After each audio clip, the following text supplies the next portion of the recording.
What is going on, you guys? Welcome back to Scotty Says. I'm your boy Scotty, and it's been a minute since I've been on here. So, a lot to talk about. So, first, we're going to start off with my health. I believe one of my last videos was talking about me becoming a diabetic. So, I am a type 2 diabetic, and it's been a whirlwind. I'll tell you that right now, mostly for the bad. And I'll explain why.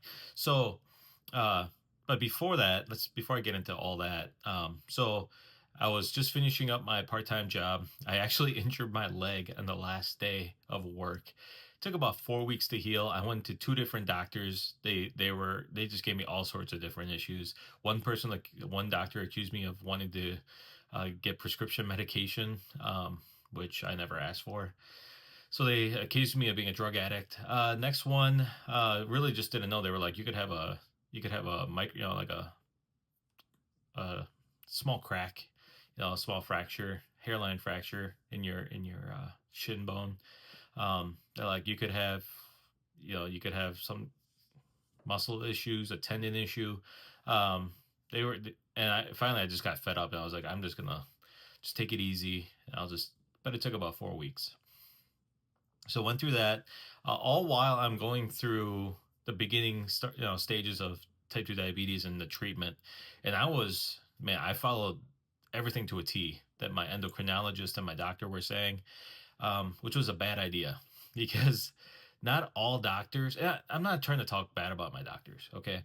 But I think a lot of you guys know that doctors, and don't mind the sun, I have the window open, hence the glare, and the sun is just peeking out. We've had fog all morning. Anyway, so as a lot of you guys know, doctors tend to overprescribe medication. I've previously I had a couple doctors that hated prescribing medication, which was awesome. They were all about holistic. Well, my endocrinologist is all about, and my doctor are all about prescribing medication, which I absolutely hate. I hate taking medication. Having been a nursing major for a couple of years, I know the negative effects that it has on your body. I'm not even talking about side effects. I'm talking just, what it does to your kidneys, your liver, things like that. So, but I was like, hey, I'm gonna do what they say. So I was on metformin. They were trying to get me up to 2,000 milligrams of metformin a day. I was on, um, and I was on long acting insulin. Well, over Thanksgiving weekend, I not only did it happen once, but it happened twice where I had low blood sugar. So I went down below 70 um, milligrams slash DL. So which is dangerous. And this wasn't just because of my continuous glucose monitor. I actually did finger sticks and it actually came back that I actually had low blood sugar. The first time I got it, which was on the night of Thanksgiving, I got violently sick. One of the worst sicknesses I've ever had. Knocked me out for about 3 days. Um, and then I go in, so I think I missed it. I missed a day of work. So I called into work on the Monday. On the Tuesday, um, I got low blood sugar again. Not as bad. It didn't get down as low. The first time I believe I was down to like 64 or something like that, 65. Second time I only got down to 68. So I didn't get as sick, but I was already sick, so there wasn't really much to go off, but 68 is not terrible. It's when you start getting down to the 60 and then below, that's when it gets dangerous. So I ended up having to I think I missed another 2 days of work. Um, and they were like, okay, well, we're going to take you off insulin because my standing glucose at that point was, I think like 80, which is good. It's great. The problem is that I started exercising, and I had completely changed my diet. So I did all this all at once. I changed my diet. Um, I was taking insulin. I was taking metformin. I started weightlifting. I started going to the gym after years of not going, and um, it just destroyed my body. So got off. I got off the long acting insulin and just stayed on metformin until about 3 weeks, 2, 3 weeks ago. I think it was 2 weeks ago, where I was upping myself up to the full dosage of metformin, 2,000 milligrams a day. And later that night, I once again got violently sick. This was by far probably one of the two, if not the worst sickness I had ever gotten in my life, in my entire life. Um, I was throwing up for over 2 hours. I ended up like collapsing on the toilet bowl. I had no energy. So I had to like almost crawl into bed. I was shivering for, I think that this happened at like two, I want to say, I think I went back to bed about 5:30, maybe a little less. Um, and I was trying to fall asleep, couldn't go back to bed. I was just shivering. I was so cold. So so I contacted my doctor. I was like, hey, I think the metformin made me sick. They're like, oh no, it won't make you sick, even though I know that metformin makes people sick. So they were like, we really want you to stay on this. And I was like, no. Like they were like, we think you really need it. Um, which at that point I decided to just take myself off. So I'm kind of not happy with my doctors right now because I just feel like at this point, I mean, I've spent hundreds of dollars just on between medical appointments and all the equipment and the medications, and I just feel like they don't listen. So I just decided I'm gonna stick to exercise and a diet change, which hasn't been bad. So diet's been okay. Kind of making some adjustments as I go, because there are periods where I do get some cravings and things like that. But for the most part, it isn't terrible. I believe my like resting glucose, is about 150, between 130 and 150. So let's call it 140, which isn't terrible. But when I do eat, it does spike above 250. It does typically come back within 2 hours back below 180, which is what I was told is a good thing. Um, I haven't exercised actually in a few weeks because of the fact that I got sick. And I didn't want to overdo my body because I was going like 3, 4 times a week and doing some heavy lifting. And I think it was just too much for my body. So I'm just deciding to slowly reintegrate. So doing walking, I do a lot of walking at work. I do over 5 miles a day. Um, so I'm just kind of trying to get back into the swing of things. So that's where I'm at from a health level. Currently not on any medication. My doctor wanted to put me on a statin, and I purchased the pills. I haven't used them, um, because I've heard a lot of negative things about statins, and the damage they can do. So I'm trying to see if I can just lower the cholesterol on my own. Um, so we'll see. Once again, I'm not a fan of taking pills. So I'm still working at my current job. That's a whole nother debacle. Things have gotten just really terrible over there. Um, yeah, I'll just leave it at that. I don't want to go too much into that. Um, so I'm in school. Uh, I did well. My term just finished last week, I believe. Got an A minus on my class. It was an intro to like composition class. It was not a class that I shouldn't have taken because I've already taken English 2 composition twice and gotten A's in them. Um, but whatever. It's you know how colleges are. They gotta make you take a bunch of credits that you don't need. So so I'm actually taking a business and leadership class for next semester or next term. It starts next week, I believe, the 5th. Starts the 5th. So so it's actually 2 weeks. So we'll see how that goes. I do want to bump it up because I'm technically going part time, but I do want to bump it up to 2 classes a term.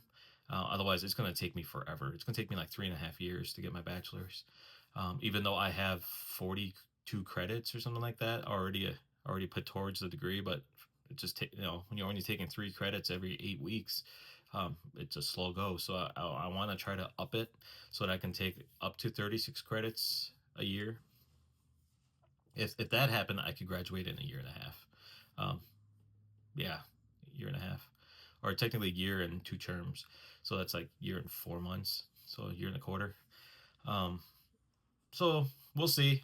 So another development is I actually formed another LLC. I really I really want to do aquaponics again, but just the money aspect. I don't have $150,000. I don't have anywhere near access to $150,000. So that's going to be a long term goal. Is eventually have an aquaponics farm again. Um, it was different than when I first started it, when prices were low and things were like, but I started it right before the pandemic, and prices have skyrocketed, and I was looking at like all these rental properties and things like that, and prices haven't gone down, even though a lot of these places have been sitting empty for a while. Prices just aren't going down, so paying like $4 or $5,000 a month in rental is just absolutely insane. Um, I'm better off trying to just save money and buy property at that point, because it's going to be cheaper to you know to buy farmland than it is to do that. So that's the long term goal. It's kind of on the back burner just because once again can't raise money. Um, I was thinking about crowdfunding, but and I've tried that once before. And I think I only raised like a few $100s. So I'm doing so. I want to do something that I love. I love baking. I love cooking. I really started getting back into cooking Korean foods. If you don't know, Korean food is oh, for those that don't know, I'm actually from South Korea. Born and raised in South Korea. I lived there for 7 years till I was seven, and then I was adopted, came to the U.S. So I grew up on Korean food. Very healthy, a lot of low fats, spicier foods. There's things like kimchi, which is fermented cabbage. It's spicy. It's kind of like sauerkraut, but for Koreans. We got the gochujang, which is the Korean chili powder. So I actually made 8 jars of homemade kimchi last night. Um, Technically yesterday, for the first time. So I made like a super spicy, and then I made like a medium spicy. I like spicier foods, so I don't want to go with the mild. And just smelling it just brought me back, because when I buy the kimchi at the store, it's definitely, you could tell it's manufactured. It's a high production manufacturing. You could you could smell the differences between like fresh ingredients with no preservatives with kind of mass produced with preservatives. So mine is 100% like no preservatives whatsoever. We're talking just natural fermentation. So just salt and the chili paste. So it just has daikon radish, carrot, match the carrots. There's an onion, garlic, and ginger puree with a little bit of fish sauce and shrimp paste. And then I soaked the cabbage for 2 hours in salt water, brined it, if you will. So so that's just all natural. It's been sitting out for a little less than 24 hours. So hopefully either tonight or tomorrow morning I'll be throwing that in the fridge, because you do want to let it sit out. But yeah, I'm really getting into Korean foods. I make so I want to try to do somewhat of a mobile food business. I can't afford a food truck. I already know that, because if I could afford a food truck, I could do aquaponics, because I don't have 150 $200,000 for a food truck. I would love to get a food trailer, but like to buy a brand new one, you're looking between like 50 to $70,000, which is absolutely insane. Just for a trailer, but that's for like an 8 foot by 16 foot trailer. It has ample space because, things I want to do is like Korean fried chicken. I want to do bulgogi, the spicy pork bulgogi, spicy chicken bulgogi, tteokbokki, kimbap. Just a couple of the street foods that you can get. Um, there aren't a whole lot of Korean anything around. Around or technically around Southeast Wisconsin, so I think there's only one Korean food truck in this entire area, in like all of Southeast Wisconsin. So from the Illinois border all the way up to the north side of Milwaukee, and all the way out to Waukesha. There's actually even through Waukesha. I think there's only one Korean restaurant. So I love Korean food. I think it's very healthy. It's a healthier. So I do want to try to introduce people to that. But I also do gourmet cheesecakes, which is complete opposite of health. Which, for the record, I don't eat cheesecake, mainly because especially since I've been diabetic. I will eat like a little spoonful, that I'll scrape off like the knife when I cut the cheesecake, but I won't eat it. Not that I don't know what it tastes like. It tastes amazing. but I kind of want to do both. It's unique. I already created the LLC for it. Just came back last week, so I'm just kind of get trying to get that set up. It's going to be called Sweet Soul. It's Sweet Soul LLC. So sweet like Seoul as in like Seoul, South Korea. So SEOU or SEOUL. Yeah, Seoul. Um, so I already have a logo, and it's I'm building my website right now. Um, and then trying to figure out how I'm going to raise the money. So um, I was thinking about once again. I don't know if I can get a loan for $50,000. Once again, kind of been through it. I went through bankruptcy when I lost my aquaponics business. It's been so I don't know if I'm how easy it's going to be. And I don't have access to like tons of friends and family. I'm adopted. That whole situation, not a great situation. Don't really want to get into that too much, but um, basically, my circle is extremely small. We're talking just a couple people. So I don't have access to a tons of friends and family, but maybe if I start a Kickstarter or something, um, and I put it on here, maybe people watching can help spread the word. I don't know. Let me know. Like if I started a Kickstarter, would you guys support it and would you guys share it and maybe even donate $25 or $50 or whatever? Um, because I would love to do it. It wouldn't be a full time job. It would be something I would do at farmers markets on the weekends, and maybe a couple evenings a week. I have access to a commercial kitchen. I haven't signed up with them, but I have access to them. Um, there's actually access to two commercial kitchens. One I've already worked with before in the past, and I have a good relationship with them. And then another one that's a little bit closer to where I live, not by much, but like 15 minutes. But that's still, it's a big deal. It's a little bit closer to the freeway. Um, so I have access to that. Working on, my business is still new, so I can't get my sales permit yet. It doesn't recognize my, it can't find me in the system yet. So it's only been about a week. No, actually a little less. It's only been like 4 days. So it takes about a week for Wisconsin to be able to see the EIN, the employee identification number. So we're getting there. I'm setting up some trade lines to help build up some credit. I know I got to work on my personal credit.